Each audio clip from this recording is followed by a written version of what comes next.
ಬಂಧುಗಳೇ, ಜೈ ಭೀಮ್. ನಮ್ಮ ವಾಲ್ಮೀಕಿ ಸಮಾಜದ ಆಲಮಕ್ಕ ಅವರ ಕುಟುಂಬಕ್ಕೆ ದಲಿತ ಸೇನೆ ಸಂಘಟನೆ ವತಿಯಿಂದ ಸಹಾಯ ಹಸ್ತ. ನಮಸ್ಕಾರ, ನನ್ನ ಹೆಸರು ಆಲಮ್ಮ ಅಂತೇಳಿ. ನಮ್ದು 4ನೇ ವಾರ್ಡ್ ಹಳೆ ಚಪ್ಪರದಳ್ಳಿ. ನಾವು ತರಕಾರಿ ವ್ಯಾಪಾರ ಮಾಡ್ತಿದ್ದೆ. ಲಾಸ್ ಆಗಿರೋದಕ್ಕೆ ಇವಾಗ ತೆಂಗಿನಕಾಯಿ ಮಾರಕತ್ತೀನಿ.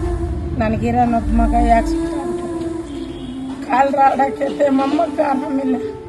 ಅದಕ್ಕೆ ರಾಜೇಶ್ ನಮಗೆ ಸಹಾಯ ಮಾಡ್ತೀನಿ ಅಂತೇಳಿ ಮುಂದೆ ಬಂದಂಗೆ.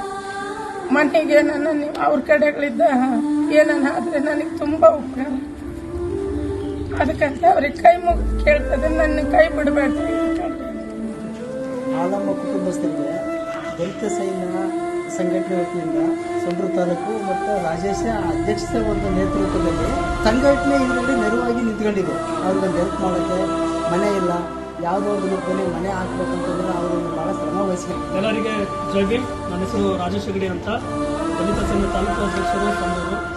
ಈ ದಿನ ಆ ಕುಟುಂಬಕ್ಕೆ ತುಂಬ ಅನ್ಯಾಯ ಆಗಿದೆ. ಯಾಕಂದ್ರೆ ನಂತರ ಇವರು ಮೊಮ್ಮಗಗೆ ಕ್ಯಾನ್ಸರ್ ಆಗಿಬಿಟ್ಟು ಸುಮಾರು 2 ವರ್ಷದಿಂದ ಬೆಂಗಳೂರು ಆಸ್ಪತ್ರೆಯಲ್ಲಿ ಚಿಕಿತ್ಸೆ ಪಡೆದಿದ್ದಾರೆ.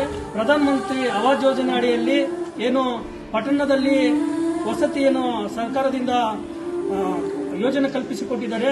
ಆ ಒಂದು 70,000 ರೂಪಾಯಿ ಡಿಡಿಯನ್ನ ನಮ್ಮ ಸಂಘಟನೆ ಕಡೆಯಿಂದ ಈ ಕುಟುಂಬಕ್ಕೆ ಕಟ್ಟಿ ನರೇಂದ್ರ ಮೋದಿ ಅವರ ಏನು ಪ್ರಧಾನಮಂತ್ರಿ ಆವಾಸ್ ಯೋಜನೆ ಇವರಿಗೆ ಸದುಪಯೋಗ ಪಡಿಸ್ಕೊಳ್ಳೋಕೆ ನಾವೆಲ್ಲರೂ ಸಹಾಯ ಮಾಡ್ತೀವಿ ಅಂತೇಳಿ ವಿಡಿಯೋ ಇವರಿಗೆ ಒಂದು ಸಹಾಯ ಮಾಡ್ತಿದ್ದೆ. ನಮ್ಮ ದಲಿತ ಸೈನಿಕರಿಂದ ರಾಜೇಶ್ ಅವರು ಈ ಎಲ್ಲೆಲ್ಲಿ ಬಡವರು ಇದ್ದಾರೆ ಅಂತನ್ನೆಲ್ಲ ಗುರುತಿಸಿ ಒಂದು ಅವರಿಗೊಂದು ಸಹಾಯ ಮಾಡುವಂಥ ಕೆಲಸ ನಮ್ಮ ರಾಜೇಶ್ ಕಡೆಯಿಂದಾಗಲಿ ನಮ್ಮ ದಲಿತ ಸೇನೆ ಕಡೆಯಿಂದಾಗಲಿ ನಾವು ಇದುವರೆಗೂ ಮಾಡ್ತಾನೆ ಬರ್ತಿದ್ದೀವಿ.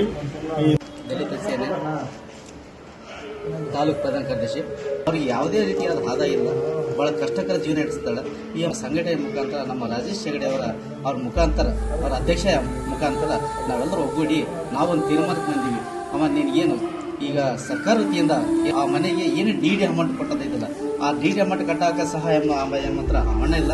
ಆ ಹಣ ಕಟ್ಟಲಿಕ್ಕೆ ನಮ್ಮದು ಒಂದು ಚಿಕ್ಕದಾದ ಹಳ್ಳಿ ಸೇವೆ. ನಮ್ಮ ಸ್ವಂತ ಬಡವರ್ಗದ ಅಕ್ಕನ ಥರನೇ ನಮ್ಮನ್ನು ನೋಡ್ಯಾರ. ಇವತ್ತು ಎಲ್ಲ ಕಾರ್ಯಕರ್ತರು ನೇತೃತ್ವದಲ್ಲಿ ಆ ಡಿ.ಡಿ ಕಟ್ಟೋದೊಂದು ನಾವು ಜವಾಬ್ದಾರಿ ತಗೊಂಡಿವಿ. ನಮ್ಮ ದಲಿತ ಸೇನೆ ತಾಲೂಕು ಸಮಿತಿಯಿಂದ ಇವತ್ತೇನು ಪ್ರಧಾನಮಂತ್ರಿ ಆವಾಸ್ ಯೋಜನೆ ಅಡಿಯಲ್ಲಿ 50,000 ಡಿಡಿಗಳನ್ನು ಕಟ್ಟುವ ಮುಖಾಂತರ ಈ ಕುಟುಂಬಕ್ಕೆ ಒಂದು ಸರ್ಕಾರದಿಂದ ಬರುವಂತಹ ವಸತಿ ಸೌಲಭ್ಯ ಆಗಲಿ ಅಂತ ಒಂದು ಉದ್ದೇಶದಿಂದ ನಮ್ಮ ಸಂಘಟನೆ ಕಡೆಯಿಂದ ಈ ಕುಟುಂಬಕ್ಕೆ ಒಂದು ಹಳ್ಳಿ ಸೇವೆ ಮಾಡ್ತಿದ್ದೀವಿ. ನಮ್ಮ ಅಕೌಂಟಿಂದ 50,000 ರೂಪಾಯಿಗಳ ಚೆಕ್ ಅನ್ನು ನೀಡುತ್ತಿದ್ದೇವೆ. ಎಲ್ಲರ ಸಮಸ್ಯೆ